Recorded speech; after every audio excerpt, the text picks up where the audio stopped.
Good morning, everyone. Welcome to Thursday's Thought for the Day. Didn't do a Thought for the Day on Monday. My brain was tired.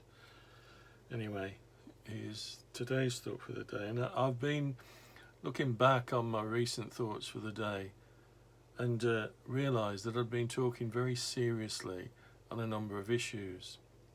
And there's been little sense of little sign of a sense of humour, and I thought, come on Terry, lighten up. It's all been quite heavy really. When I started these thoughts for the day, at the beginning of the lockdown, humour was at the forefront, whether some of you were watching way back. And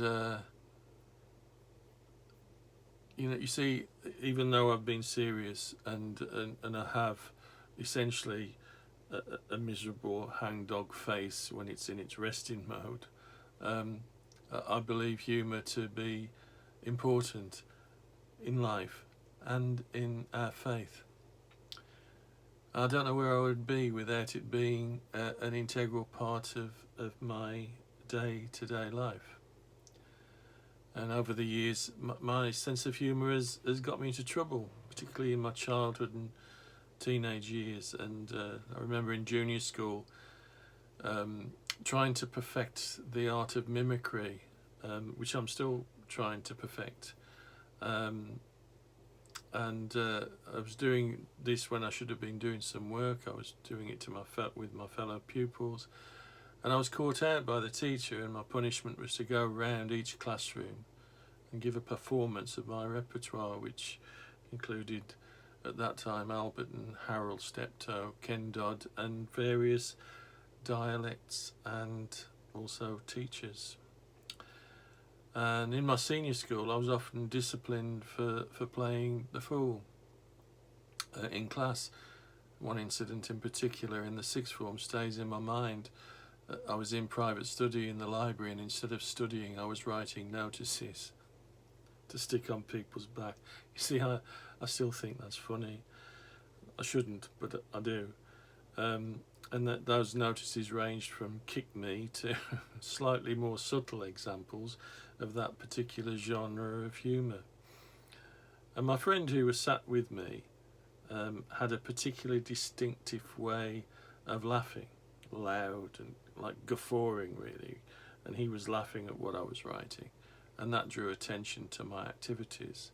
And unbeknown to me, the teacher taking private study was standing behind me as I wrote another notice, and he took aim and hit me hard around the head several times, and then proceeded to tell me that I was worthless and that I would never make anything of myself in the future. Well, I thought I would make, thank you very much, a very good writer of stickers for people's backs if there was ever a job vacancy doing that. That friend of mine who I still have contact with, by the way, he became the Dean of Portsmouth Cathedral. I wonder if he guffaws as much now. Anyway, as I said, despite the hangdog expression on this face in normal resting mode, I try not to take myself too seriously, and if truth be told, I shouldn't say this, but I would probably still get pleasure from making notices to stick on people's backs, although I hope that most of my sense of humour has matured a little beyond that. I came across an ancient Christian, Basil of Caesarea. It wasn't in Tesco's. Anyway, he would probably shop in Waitrose. Anyway, I came across him in a book I was reading. He felt that humour was no laughing matter.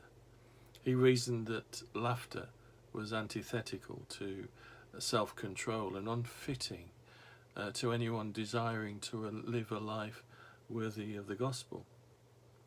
Can you imagine going to confession and telling the priest that you'd laughed at something that was funny, or you confess that a smile had begun to develop on your face?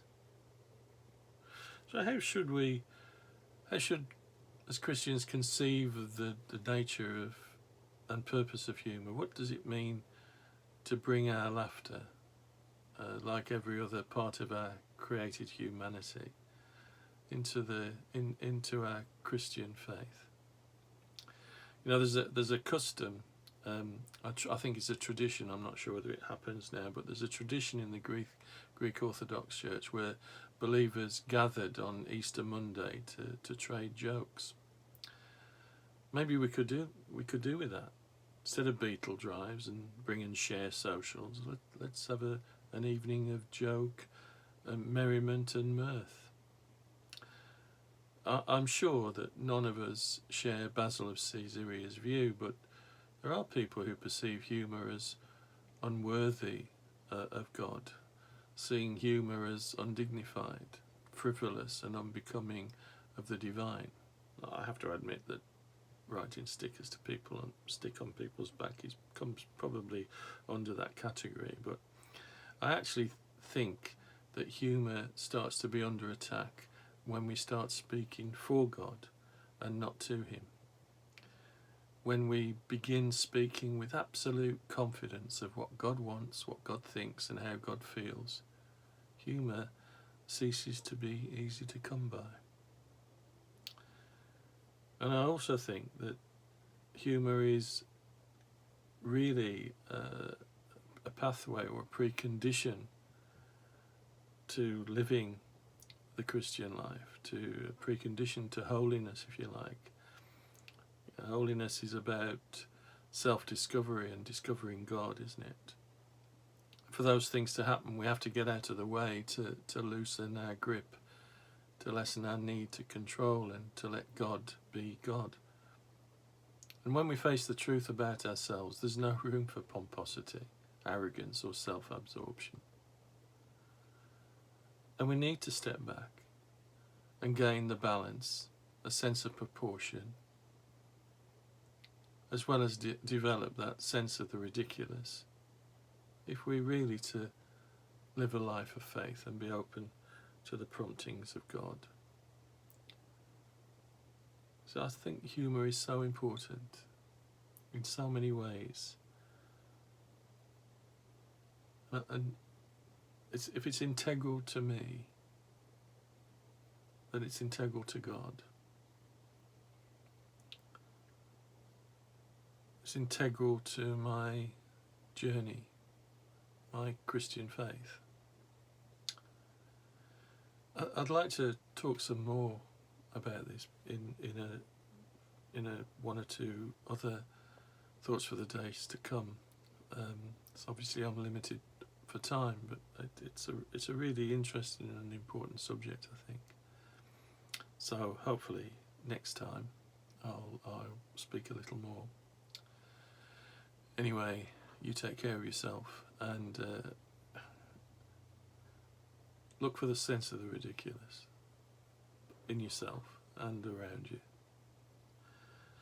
And take care. God bless. Bye-bye.